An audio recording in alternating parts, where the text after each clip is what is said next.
you have ever had a job? Everyone. And how many of you have ever been drug tested for a job? Everyone again. Now, do you think if you would have tested positive on that drug test, do you think they would have hired you? What were your chances? Pretty slim, right? So why is it any different with government money that we hand to people? Why do they get it without a drug test when we have to take a drug test to earn our money, which in turn goes to them? That's what I want to talk to you guys about today. Drug testing for welfare. This is an interesting topic that comes up in our house quite often. We watch the news and it pops up every once in a while in conversation. It's one of those things, it makes sense. So, who does it? That's one of the things we're going to talk about. Life isn't fair, and I want to talk about the statistics with it. So this is something that floats around on Facebook, on social media, that always kind of cracks me up a little bit, because it's true. Shouldn't you have to pass the drug test to receive welfare? Because I have to have a job to support my own family. Why do I have to support you when you get to sit at home and spend what little cash you might have on the side on recreational drugs? Those don't get you anywhere. So, according to ncsl.org, only 15 states require drug testing before welfare checks are handed out. That's only 30% of the nation. Those states, as of now, are Wisconsin, Alabama, Arkansas, Arizona, Florida, Georgia, Kansas, Michigan, Missouri, North Carolina, Oklahoma, Tennessee, Utah, and West Virginia. Now, not to say that none of the other states have started the initiation process. There are actually 20 states who are working on getting to the point where they will drug test for welfare. Those 20 states are, Hawaii, Illinois, Kentucky, Maine, Massachusetts, Minnesota, Mississippi, Nebraska, Nevada, New Jersey, New York, North Dakota, Rhode Island, South Carolina, Texas, and Vermont. Wisconsin has also included a provision within its parameters to include the SNAP program, which is the grocery program.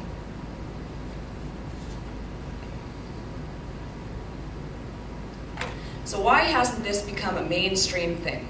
To me, it seems kind of a, knock on wood, straightforward. Why isn't it mainstream yet? In 2003, there was a court case in Michigan called Marchwinski versus Howard. In this court case, it was over the mandatory drug testing for a welfare check. And unfortunately, the welfare and the drug test lost.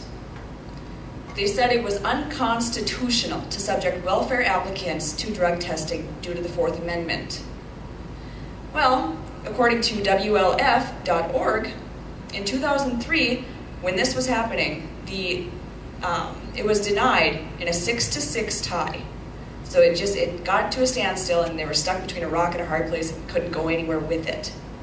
After further review, after they went back, they combed through everything, they looked at it a little finer, it was actually overturned due to it not violating the Fourth Amendment, which is, being able to search your personal property, kind of protects your own rights as a person privately. But it doesn't violate it if you're going to go in and you're going to ask for a free check. Just like I said, you want to go get a job? Go take a drug test. Either they're going to tell you no, or you're going to get a job. So this guy, Robert Rector, he is a senior research fellow in domestic policy at the Heritage Foundation. And I like what he says: taxpayers should provide support to those in need. Recipients, in turn, should engage in responsible and constructive behavior as a condition of receiving aid. I mean, how much clearer could that be? That sounds exactly right. You give a child a fishing pole, help him to catch fish. That's what he's going to do. But if he can't provide for himself, that's the end.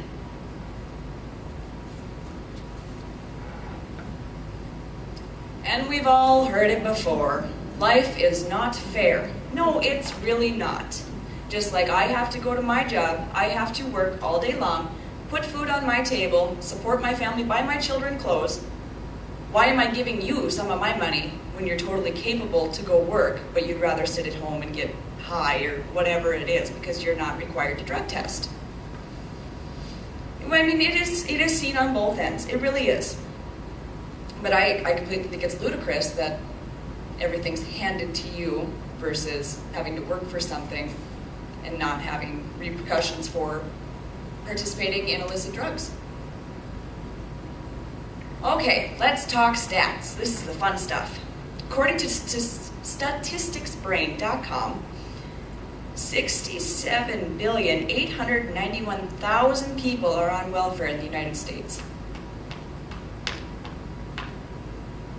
Did I say billion? Million.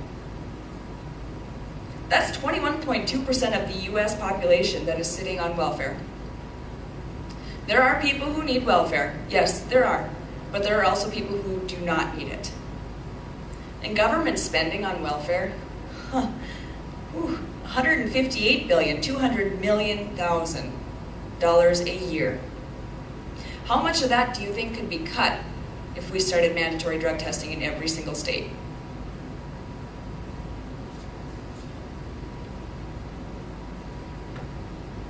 A little bit of a fun fact here. According to saprp.org, 20% of welfare recipients report recent use of illicit drugs. 20% of them will flat out say, yes, I've used drugs recently. What about the other percent? Are they using or are they not? And drug use is much more common among women that are on welfare versus men. That one kind of shocked me. In a lot of the statistics I read was a lot of information about being a stay-at-home mom, being depressed, being this, being that. Now, those were their reasons to partake in illicit drugs. I don't call that a reason.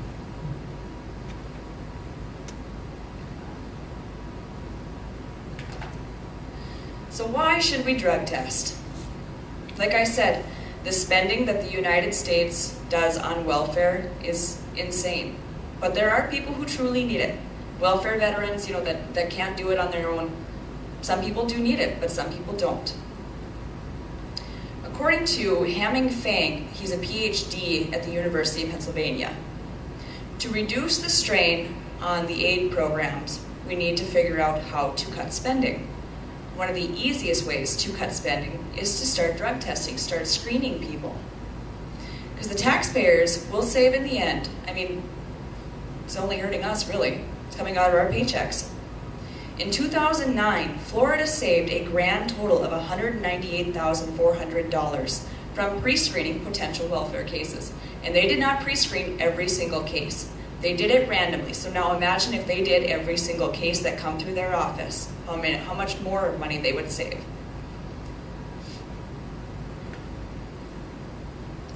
So again, I'm glad you guys could all talk to me, sit here and listen to me talk, I guess. And just to kind of retouch on everything, we went over all the states that do the drug testing, the welfare, and then we went,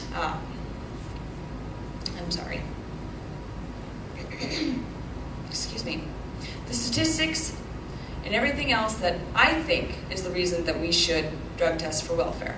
Thank you.